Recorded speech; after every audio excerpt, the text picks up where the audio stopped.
Welcome back everyone, it's Hidden Purple, ready to dive into another in-depth game review with you. If you enjoyed learning about Dokapon Kingdom last week and like couch co-op games in general, then you'll love this week's featured title. Today we're going to talk about Towerfall, which is the second game I'll be reviewing by Matt Makes Games.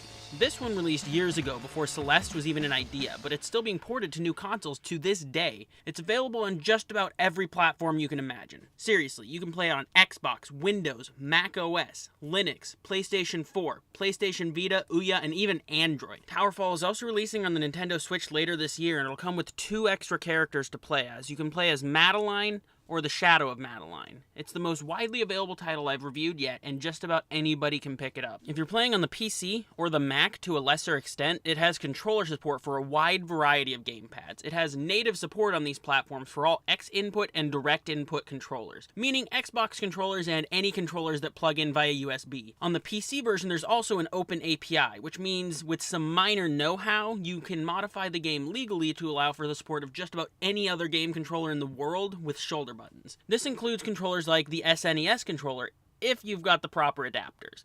Maybe not something most of you will do, but I still think it's pretty awesome. Towerfall is a multiplayer battle royale game, and while it does feature a single-player campaign, that is not what makes this game so much fun. It's the primary function of the game as a battle royale that helps Towerfall truly shine. Each match starts with 2 to 4 people pitted against one another in all-out deathmatch. Everyone starts with the same weapon, a bow and 3 arrows. As the match goes on, you'll be able to pick up a wide variety of special arrows and power-ups that might give you an edge in a match. From the explosive arrows to the trigger arrows, each one gives you a strategic advantage. If you're not careful though, your plans can backfire. Many of the special arrows will kill you if you don't aim right or you aren't paying attention. A misplaced shot can set you back pretty far, so be careful. Towerfall is a game of skill first and foremost, and you must master the mechanics to truly get ahead of the competition. With just 3 button inputs, Towerfall is able to present an easy to learn yet difficult to master experience.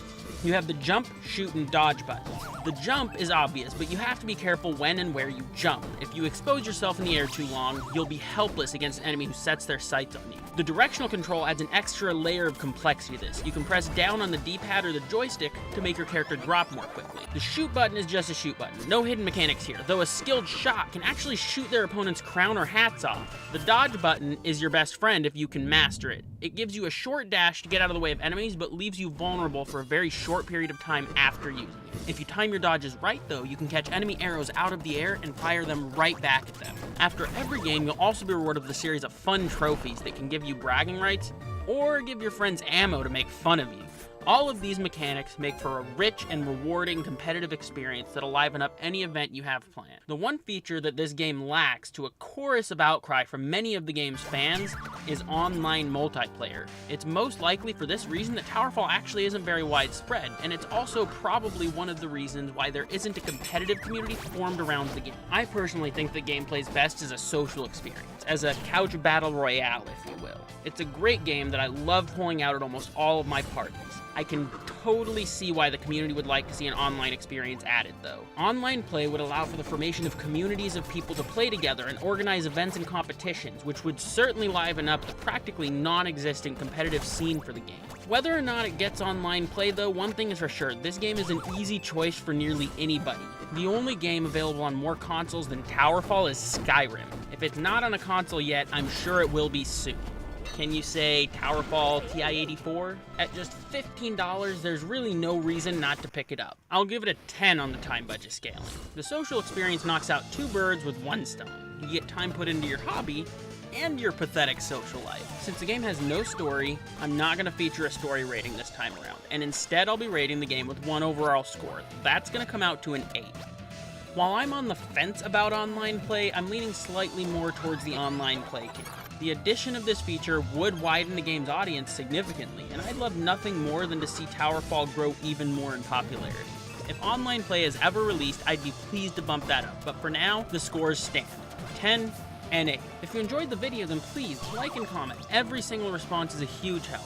Tune in next week to hear my thoughts on the recently released title, We Happy Few. What did you think of the review? Agree? Disagree? Let me know, and be sure to leave any requests for future reviews in the comments, and I'll see if I can fit them into my ever-growing list of games. Thanks for tuning in this week. Subscribe to my channel for more weekly reviews, and don't forget that notifications bell so that you never miss out on any of my future content. I'm out. Peace.